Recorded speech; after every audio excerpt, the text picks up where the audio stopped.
If you are on a special diet, or if you have someone in your household on a special diet, you know how challenging it can be to buy food and prepare that.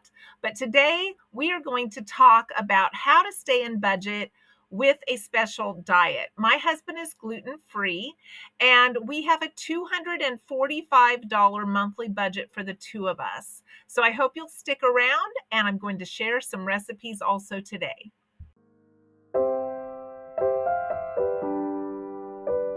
As with most foods, cooking from scratch and buying whole foods is usually the best way to be able to stay within a budget. And for us, eating out is very dangerous. We have a limited number of places that we feel comfortable going where we know that my husband won't get sick or won't get cross-contaminated.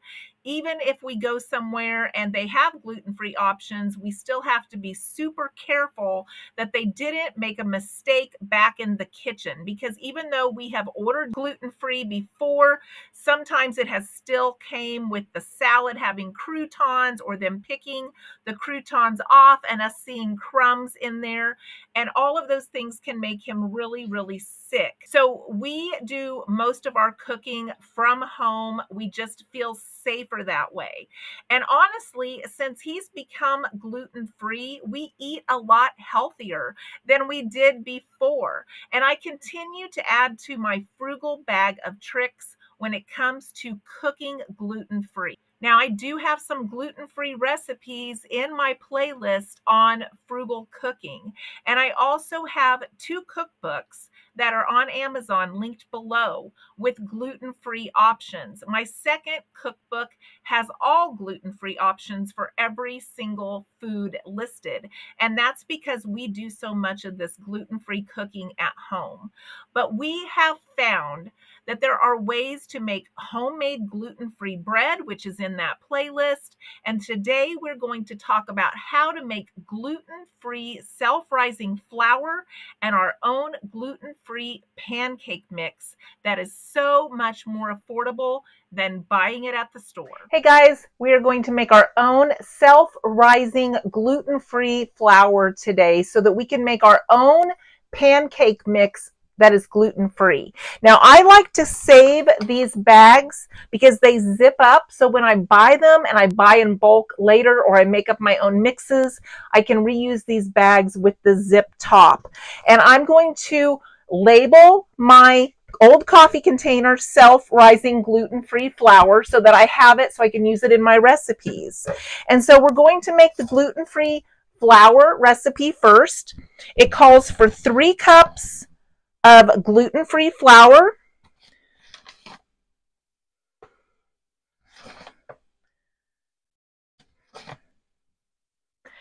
and then I'm just going to put it through my sifter so that we can mix all of this up really well, make it nice and fluffy.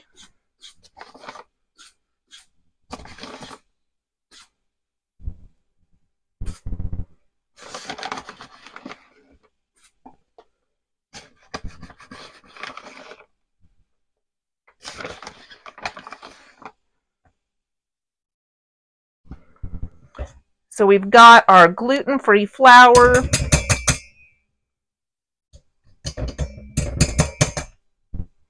And then we're going to add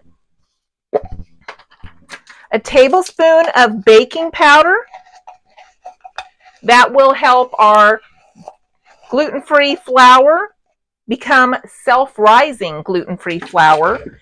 And then we're just going to want a pinch of salt. So we're going to mix all that together, and then we have gluten-free self-rising flour to mix up our pancake mix. Now, the reason I do this is because this pancake mix, if you buy it, it's really expensive. We use this as a batter for things for my husband because he cannot have gluten. So we mix this up and use it to deep fry our zucchini and stuff like that, and it works super great, and he can still have those foods. So now we're going to take this gluten-free flour mixture. I'm going to put it in my container so that I have it when I need it. It's already ready to go.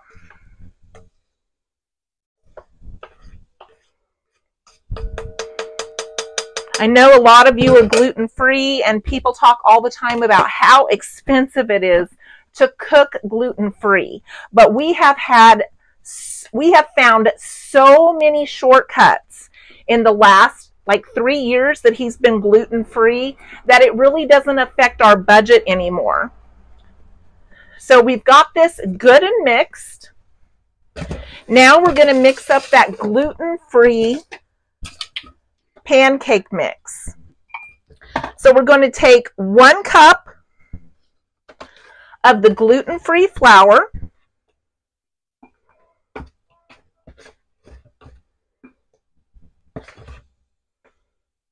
And it just depends on how much you want to make of this. So this is, you can double or triple it. 1 cup plus a pinch of salt. Mix that around really well.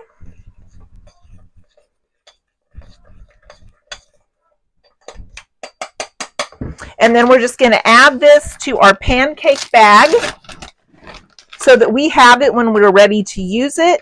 And then when we are ready to make our pancakes, we're going to take 1 cup of this pancake mix, and we're going to add 1 egg and 1 cup of milk. And we can make pancakes out of that. That's all we got to do. So when you see how easy this is to make, it's crazy how much this stuff costs in the store.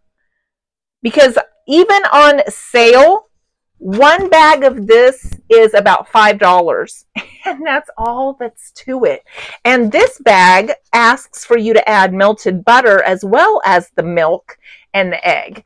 So that's all there is to it, guys. Just grease your pan a little bit, mix up your pancake mix, and you have gluten-free pancake mix and pancakes and self-rising flour that you made at home, where your pancakes are fluffy and delicious. I hope this helps.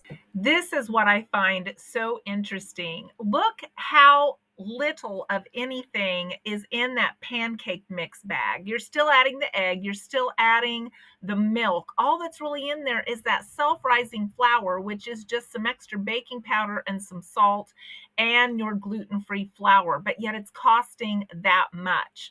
And we are falling for it because we don't know how to do it differently. So now we know how to do it differently. I just keep adding to my bag of tricks. I didn't know how to do it differently before either, but I do now. So once we know better, we can save money, and we just keep doing those things. We do a lot of corn tortillas. We do a lot of corn tortilla casseroles, sometimes with chicken, enchilada sauce, cheese, and just layer that. We can also do that with taco meat and do the same thing. We can do burrito bowls minus the burrito with any type of thing you want in there. We can do all kinds of foil wrap dinners. Made shrimp scampi the other night with roasted vegetables on the side. I had gone to get some shrimp because we were running low, and they actually have 2 pounds of shrimp scampi that is gluten-free at Sam's Club in 1-pound packages, without the shell, without the tail. And I was going to buy shelled tailed shrimp for $6.99 a pound, but adding that up, it was only like $7.24 a pound, which was right within our price point. And that was a really delicious supper. We also have a lot of stir fries, a lot of casseroles, a lot of one-pot stews. All of those things we serve without anything with gluten. We've cut way back on how much bread we have. I have shown in one of the previous videos how I make the gluten-free tortillas, but we have cut way back on a lot of those carbs for him, and he is pre-diabetic. So that has helped as well. But we can make our homemade breads, and we can make our homemade tortillas, and we can make a lot of these things without buying that overpriced gluten-free products that they have in the store. A small loaf of gluten-free bread is anywhere between $7 and $9 now. And that is just crazy. Gluten-free tortillas average about $1 a piece, which is also crazy. So these ways of doing these things at home that we share can help us save so much money if we have someone in our family on a special diet. It is still very doable to stay within our budget and still meet those dietary guidelines and probably eat better. I know we are eating better. I hope that this has been some encouragement to you if you do have some special dietary needs, to maybe try some of these things at home and see how easy they are to add into your routine, and you'll notice quickly how much money they save you. I hope to see you in the next video. Thanks for watching today.